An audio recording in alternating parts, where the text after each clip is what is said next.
Nhà lãnh đạo Nelson Mandela đã từng nói, sức mạnh lớn nhất của con người không nằm ở cơ bắp mà nằm ở ý chí không chịu khuất phục. Và trong những căn phòng mổ lặng im, câu nói ấy hiện lên rõ ràng hơn bao giờ hết. Ở đó, sức mạnh không đến từ thể hình mà đến từ ý chí không cho phép mình bỏ cuộc của những bác sĩ đứng trước ranh giới sinh tử. Một thanh niên ở vùng quê hẻo lánh, một cô bé nhỏ nhắn nơi miền núi cao, hay một người đàn ông giàu có và thành đạt ở thành phố nhộn nhịp, nhiệt ngã của cuộc đời có thể gọi tên bất kỳ ai. Và phía sau cánh cửa phòng mổ ấy là tinh thần không khuất phục của người bác sĩ, là niềm tin mong manh nhưng mãnh liệt của bệnh nhân, để sự sống được níu lại, để những ước mơ tưởng chừng dang dở có cơ hội được tiếp tục đi tiếp. Tại Việt Nam, mỗi năm có khoảng 200.000 người đăng xuất vì các bệnh lý tim mạch, chiếm tận 31% tổng số ca tử vong cả nước.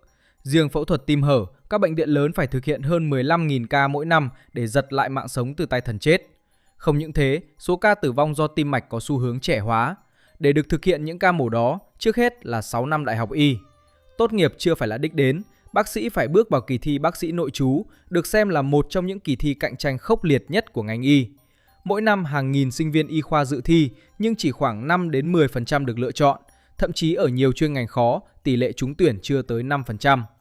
Điểm số chênh nhau từng phần nhỏ, một sai sót cũng đủ khép lại nhiều năm nỗ lực.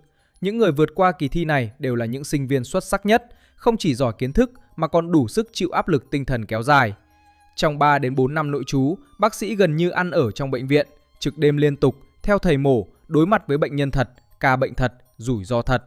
Sau nội trú, các bác sĩ tiếp tục học chuyên khoa sâu theo từng lĩnh vực, rèn luyện thêm nhiều năm trong môi trường áp lực cao và trách nhiệm thật với bệnh nhân. Chỉ khi trải qua 10 đến 15 năm học tập, thi cử và sàng lọc nghiệt ngã, một bác sĩ mới đủ bản lĩnh để đứng trước những quyết định sinh tử và cầm dao mổ trên bàn phẫu thuật. Thì tôi nhớ là các cụ có câu, tim nó tìm đến khớp, khớp nó đớp vào. Và theo tôi tìm hiểu, tim là cơ quan quan trọng và giúp duy trì sự sống hàng ngày cho anh em. Vậy nên chắc chắn rồi, ngay bây giờ chúng ta sẽ nhập vai vào một bác sĩ phẫu thuật tim mạch để xem vị trí này có sung sướng và hái ra tiền không nhá. Let's go! 6 giờ sáng. Khi sương mù còn đang bao phủ khắp các ngõ ngách thì anh em đã có mặt ở phòng trực để bắt đầu check bệnh án cuối cùng rồi. Với một chiến thần dao kéo thực thụ thì luôn nói không với caffeine nồng độ cao trước ca mổ, vì anh em cần một nhịp tim ổn định và đôi bàn tay vững như bàn thạch. Một chút rung tay do tachycardia từ cà phê thôi là đủ để khiến bệnh nhân lại lên bảng đếm số. Nhưng trước khi một ca phẫu thuật thật sự diễn ra, anh em phải có vài lần mổ nháp.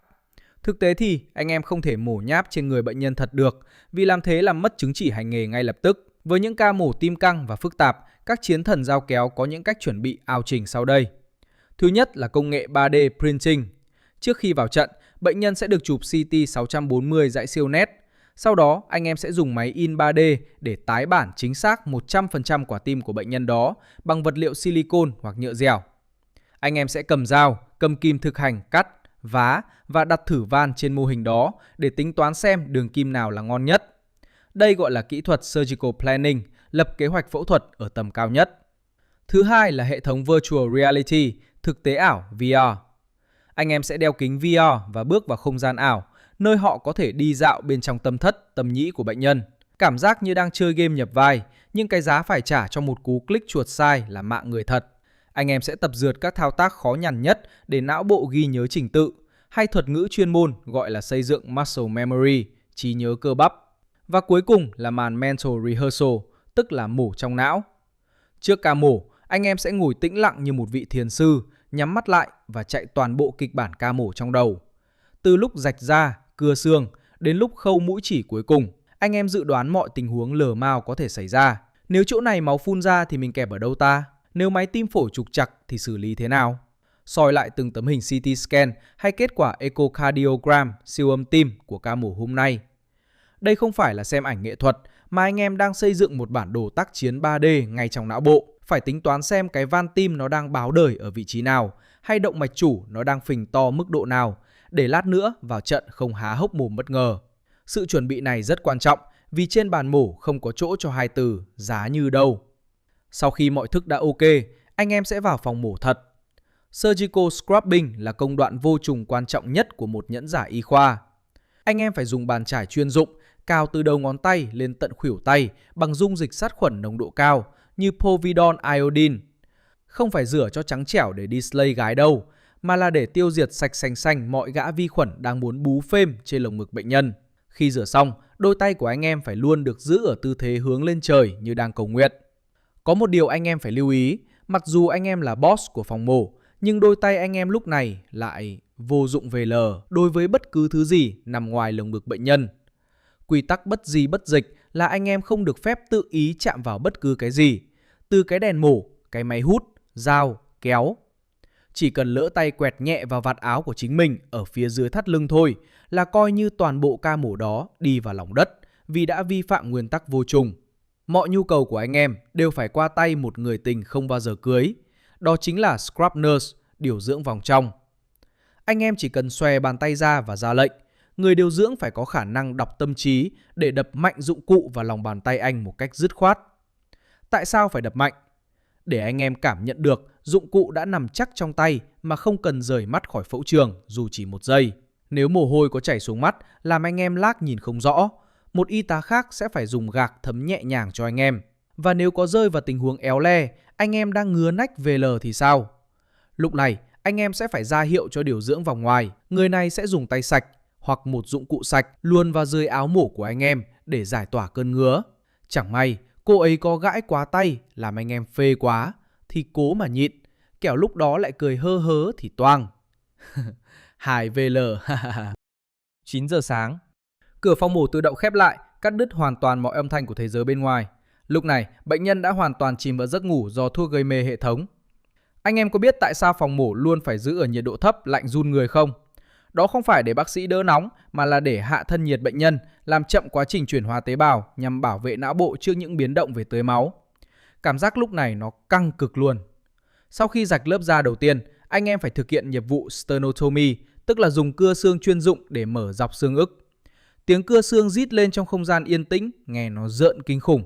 Nhưng đôi tay anh em phải cực kỳ chuẩn xác để không phạm vào trung thất hay các mạch máu lớn phía dưới. Khi lồng ngực được mở ra, quả tim đỏ hòn đang đập phập phồng chính là đấu trường của anh em trong vài tiếng tới. Nhưng vấn đề thực sự nằm ở đây. Làm sao để sửa một cỗ máy đang chạy? Câu trả lời chính là phải dừng nó lại. Anh em sẽ thực hiện kỹ thuật cannulation, nối các ống dẫn máu từ tĩnh mạch chủ và động mạch chủ của bệnh nhân vào một cỗ máy khổng lồ đặt bên cạnh. Đó chính là CPB, Cardiopulmonary Bypass, máy tuần hoàn ngoài cơ thể. Cỗ máy này đóng vai trò như một gã đóng thế hoàn hảo.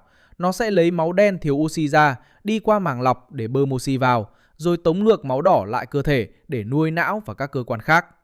Một khi máy đã vận hành ổn định, anh em sẽ bơm vào tim dung dịch cardioplegia, là dịch liệt tim. Dịch này thường được bơm lạnh để bảo vệ cơ tim tốt hơn, chứa nồng độ kali cao để làm ngừng mọi xung điện thần kinh. Nhìn quả tim đang đập hăng hái bỗng đứng im phăng phắc như một hòn đá, anh em sẽ thấy lằn ranh giữa sự sống và cái chết nó mong manh VL. Lúc này, mạng sống của bệnh nhân hoàn toàn phụ thuộc vào cỗ máy CPB kia và sự nhạy bén của anh em. Anh em chỉ có một khoảng thời gian vàng nhất định để thực hiện các kỹ thuật siêu khó như coronary artery bypass grafting, bắc cầu động mạch vành hay thay van tim sinh học. Anh em cứ tưởng tượng cái động mạch vành nuôi tim nó giống như cái đường ống nước bám đầy cặn vôi vậy, tắc tịt không cho máu chảy qua. Nhiệm vụ của anh em lúc này là phải tạo ra một con đường vành đai mới để máu đi vòng qua chỗ tắc đó. Anh em phải thực hiện màn mượn đồ từ chính cơ thể bệnh nhân, thường là lấy internal mammary artery, động mạch vú trong, hoặc tĩnh mạch hiển dưới chân để làm cầu nối, hoặc dùng động mạch quay. Anh em biết điều gì khét nhất không? Đó là khâu nối một cái mạch máu chỉ nhỏ khoảng 1,5 đến 2 mm bằng sợi chỉ Prolen 7,0, Prolen 8,0 mảnh như tơ nhện. Mỗi mũi khâu phải đảm bảo độ kín tuyệt đối để khi máu phun lại dưới áp lực cao, con đường vành đai này không được phép vỡ đê. Chỉ cần một sai sót nhỏ trong kỹ thuật khâu nối là coi như cả hệ thống tưới máu sẽ sụp đổ ngay lập tức. Nếu ca mổ yêu cầu thay van tim sinh học thì độ khó lại nâng lên một level mới. Khác với van cơ học là bằng kim loại bền bỉ nhưng phải uống thuốc chống đông suốt đời. Van sinh học được chế tác từ mô tim bò hoặc heo nhưng có tuổi thọ ngắn hơn 10 đến 15 năm. Anh em sẽ phải thực hiện kỹ thuật valve decalcification, tức là cạo sạch đống vôi hóa bám trên vòng van cũ của bệnh nhân, sau đó mới đặt cái van mới vào. Cái thốn nhất là công đoạn đính van. Anh em phải đi hàng chục mũi chỉ xung quanh vòng van một cách đều đặn và chính xác tuyệt đối. Nếu đặt lệch dù chỉ một chút hoặc khâu không chặt sẽ xảy ra hiện tượng paravalvular leak, tức là máu sẽ chảy ngược qua khe hở cạnh van thay vì đi qua van. Lúc đó quả tim sẽ bị quá tải áp lực và suy sụp ngay trên bàn nổ. Bản lĩnh của anh em lúc này chính là sự kiên trì và độ tập trung cao độ. Mồ hôi có thể chảy đầm đìa dưới lớp áo phẫu thuật, đôi mắt có thể mỏi nhừ sau cặp kính lúp phóng đại. Nhưng tay anh em tuyệt đối không được phép run, vì anh em đang thực hiện một màn hack game vĩ đại nhất của con người. Tạm dừng nhịp đập để sửa chữa lỗi lầm của tạo hóa. 12 giờ trưa. Bây giờ ca mổ đã bước sang tiếng thứ tư, nhưng đối với anh em, đây không phải là lúc để nghĩ đến bữa trưa hay một ly nước giải khát đâu. Trong giới phẫu thuật tim có một luật bất thành văn, một khi đã mở hòm và kẹp aortic cross clamp, động mạch chủ, bác sĩ không được phép rời vị trí dù chỉ 1 giây. Đây là lúc tim hoàn toàn bị cách ly khỏi hệ tuần hoàn cơ thể và bắt đầu chạy đua với thời gian để bảo vệ cơ tim, thường dưới 120 phút. Việc nhịn ăn, nhịn uống và thậm chí là nhịn vệ sinh suốt 8 đến 10 tiếng đồng hồ không phải là sự lựa chọn, mà là một yêu cầu bắt buộc để duy trì trạng thái aseptic, vô trùng tuyệt đối và giữ vững surgical flow, tức là nhịp độ phẫu thuật. Cảm giác lúc này thực sự là một cuộc hành xác đúng nghĩa. Nếu bệnh nhân còn bị chứng atrial fibrillation hay gọi là rung nhĩ, khiến quả tim cứ nhảy disco loạn nhịp, thì anh em còn phải thực hiện thêm thủ thuật maze, giải mã mê cung điện học trong tâm nhĩ. Đây là kỹ thuật hết nước chấm về độ tinh vi. Anh em phải dùng dao điện hoặc sóng cao tần để tạo ra một loạt các vết sẹo có tính toán trên bề mặt tâm nhĩ, tạo thành một cái mê cung thực thụ. Mục đích là để ngăn chặn những tín hiệu điện sai lệch chạy lung tung, bắt các xung điện phải đi đúng một con đường duy nhất để tạo ra nhịp đập ổn định. Anh em tưởng tượng xem, vừa phải khâu mạch máu, vừa phải vẽ mê cung trên một quả tim đang nằm im. Cảm giác ảo ma VL. Những lúc như này, cơ thể anh em đang vận hành chế độ gluconeogenesis, tức là quá trình tân tạo gluco từ các nguồn không phải carbohydrate để nuôi não bộ duy trì sự tỉnh táo tuyệt đối. Dưới tác động của adrenaline và cortisol được bơm ra liên tục, cơ thể sẽ rơi vào trạng thái chiến đấu cực hạn, làm giảm cảm giác đói và đau nhức tạm thời. Tất nhiên, cái giá phải trả thì cực kỳ chát. Việc cúi người liên tục 45 độ để soi vào phẫu trường hẹp, kết hợp với việc đeo kính lúp surgical loops có độ phóng đại lớn, sẽ tạo ra áp lực kinh hồn lên các đốt sống cổ C5 đến C6. Đây chính là nguyên nhân gây ra chứng cervical radiculopathy, đau rễ thần kinh cổ, khiến đôi khi anh em thấy một luồng điện chạy dọc từ cổ xuống tận đầu ngón tay. Tuy nhiên, bản lĩnh của một chiến thần như anh em là phải biết cách đóng băng cơn đau đó lại để hoàn thành nốt các mũi khâu cuối cùng. Sau khi kết thúc phần tạo hình van, bắc cầu và giải mã mê cung maze, anh em sẽ thực hiện màn check quan trọng nhất, bơm áp lực máu có pha heparin trực tiếp vào các cầu nối để kiểm tra độ kín của các miệng nối. Nhìn những mũi khâu 7,0 khô ráo, không một tia máu nào rỉ ra dưới áp lực căng cực. Đó chính là khoảnh khắc anh em flex trình độ thợ may đỉnh cấp của mình. Nhưng đừng mừng vội, vì thử thách vẫn còn nằm ở phía trước khi chúng ta bắt đầu quá trình weaning off bypass, tức là cai máy tuần hoàn để quả tim tự mình gánh vác sự sống trở lại. 4 giờ chiều. Cảm giác lúc này nó hồi hộp còn hơn cả lúc chờ crash rep tin nhắn. Anh em sẽ thực hiện thao tác cross clamp removal, tháo kẹp động mạch chủ để máu tươi tràn vào nuôi dưỡng các tế bào cơ tim. Đây là giây phút mà cả ekip mổ nín thở, mắt dán chặt vào cái khối thịt đỏ hỏn đang nằm giữa lồng ngực. Liệu nó có đập lại không? Hay nó sẽ mãi mãi im lìm như một lời chia tay nghiệt ngã? Khi máu tràn lại vào tim, hay thuật ngữ y khoa gọi là hiện tượng reperfusion, các tế bào cơ tim bắt đầu tỉnh giấc sau một giấc ngủ đông nhân tạo. Nhưng không phải lúc nào nó cũng đập lại thình thịch ngay đâu. Đôi khi, quả tim sẽ rơi vào trạng thái ventricular fibrillation, rung thất. Nó không đập nhịp nhàng mà cứ run bần bật như đang bị điện giật. Lúc này, anh em phải sử dụng bảo bối thầm lặng mà không mấy ai thấy trên phim. Internal defibrillation pedals. Đây là hai cái bản cực điện nhỏ xíu, anh em sẽ áp trực tiếp chúng lên bề mặt quả tim và thực hiện cú sốc điện nội tâm mạc với cường độ thấp. Bùm! Một luồng điện chạy qua, quả tim nảy lên một phát. Nếu may mắn mỉm cười, một nhịp đập tự thân mạnh mẽ sẽ xuất hiện trên máy monitor. Tít tít tít. Cảm giác nhìn thấy quả tim tự gánh vác sự sống trở lại, nó phê chữ E kéo dài luôn. Nhưng từ từ, lúc này anh em phẫu thuật viên và bác sĩ gây mê phải song kiếm hợp bích, phối hợp nhịp nhàng từng ml thuốc vận mạch như adrenaline hay dobutamine để tiếp sức cho quả tim. Anh em sẽ bắt đầu giảm dần lưu lượng của máy CPB, bắt quả tim phải tự mình bóp để đẩy máu đi. Mắt anh em phải đảo liên tục giữa phẫu trường và màn hình monitor. Nếu thấy tim có dấu hiệu giãn to ra vì đuối sức, anh em phải lập tức lệnh cho máy hỗ trợ ngay. Chỉ khi nào các chỉ số huyết động, hemodynamic đạt trạng thái cân bằng hoàn hảo, quả tim tự gánh tim ổn định, thì lúc đó anh em mới chính thức rút các ống cannula ra khỏi cơ thể bệnh nhân. Và rồi, khi máy đã rút, quả tim đã tự chạy, anh em mới đối mặt với cái kiếp nạn ẩn giấu ở phút chót, đảo ngược nồng độ heparin bằng protamine. Heparin là chất chống đông máu cực mạnh, được dùng lúc đầu để máu chạy qua máy tuần hoàn không bị đông lại. Nhưng khi rút máy, anh em phải tiêm protamine để máu đông lại bình thường, nếu không bệnh nhân sẽ bị chảy máu đến chết. Góc khuất ít người biết là protamine có thể gây ra một phản ứng sốc phản vệ kinh hoàng gọi là protamine reaction, làm huyết áp bệnh nhân tụt dốc không phanh chỉ trong vài giây. Chỉ cần một sai sót nhỏ trong việc tính toán liều lượng hay tốc độ tiêm thôi là cả công trình nghệ thuật nãy giờ sẽ tan thành mây khói. 8 giờ tối. Tiếng kẹp tim loại cuối cùng đặt xuống khay dụng cụ vang lên lách cách. Sau gần 10 tiếng đồng hồ ròng rã, ca mổ chính thức khép lại. Lúc này, anh em sẽ thực hiện công đoạn cuối cùng cho phẫu trường bằng kỹ thuật sternal closure, tức là dùng những sợi chỉ thép chuyên dụng để khâu cố định xương ức lại với nhau. Chỉ thép đóng xương ức thường gọi là stainless steel wires.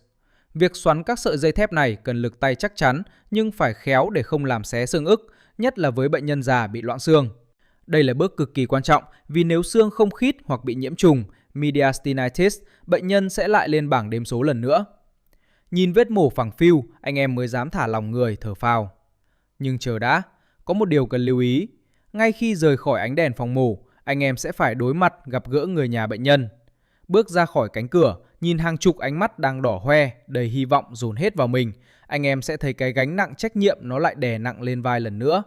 Lúc này, anh em phải rũ bỏ vẻ chiến thần lạnh lùng để trở về làm một người dẫn chuyện hòa đồng, cảm giác khi thốt ra câu ca mổ đã thành công, quả tim đã đập lại bình thường. Và nhìn thấy nụ cười lẫn nước mắt hạnh phúc của họ, thề với anh em là nó ý nghĩa hơn mọi tấm bằng khen trên đời này luôn. Thực ra thì cái sự hụt hẫng sẽ tìm đến anh em ngay sau đó. Khi adrenaline bắt đầu rút khỏi máu, cơ thể anh em sẽ rơi vào trạng thái post-operative crash, sự sụp đổ năng lượng sau mổ. Đôi bàn tay vừa nãy còn có quyền năng của một vị thần, nắm giữ nhịp đập của sự sống, giờ đây lại run lên bần bật vì mệt mỏi và đói khát. Anh em sẽ thấy mình như một gã tù nhân vừa được thả tự do khỏi cái lồng kính vô trùng, đối diện với cái lưng đau thấu xương và đôi chân tê dại vì suy giãn tĩnh mạch. Đây chính là khoảnh khắc của sự decompression, giải tỏa áp lực.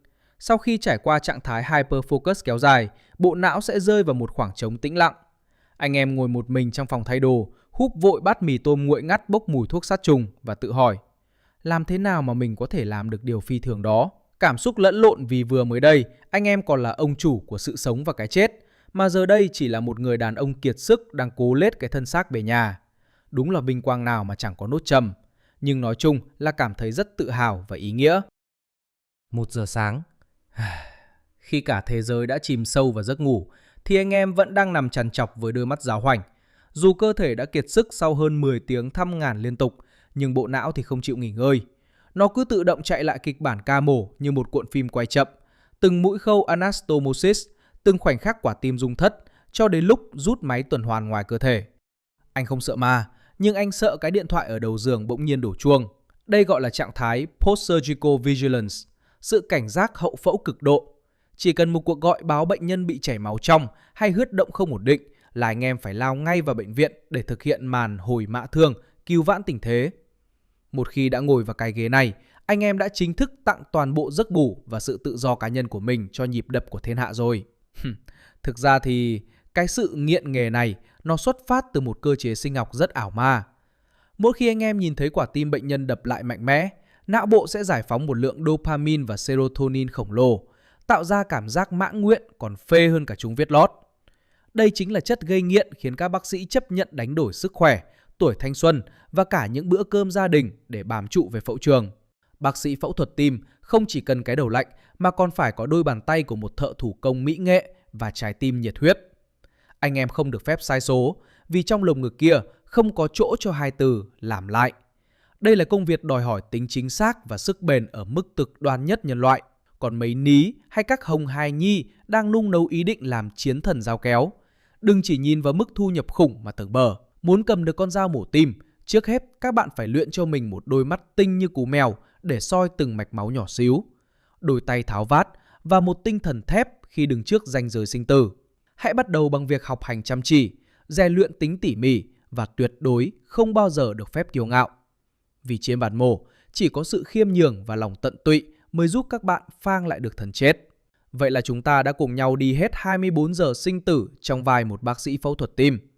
Hy vọng qua video này, anh em đã có cái nhìn sâu sắc và biết ơn những người thợ may thầm lặng đang ngày đêm giữ gìn nhịp đập cho cuộc đời này. Đừng quên like, đăng ký kênh và nhấn chuông thông báo để không bỏ lỡ những câu chuyện thú vị từ mình nha. Chúc anh em luôn có một trái tim khỏe mạnh.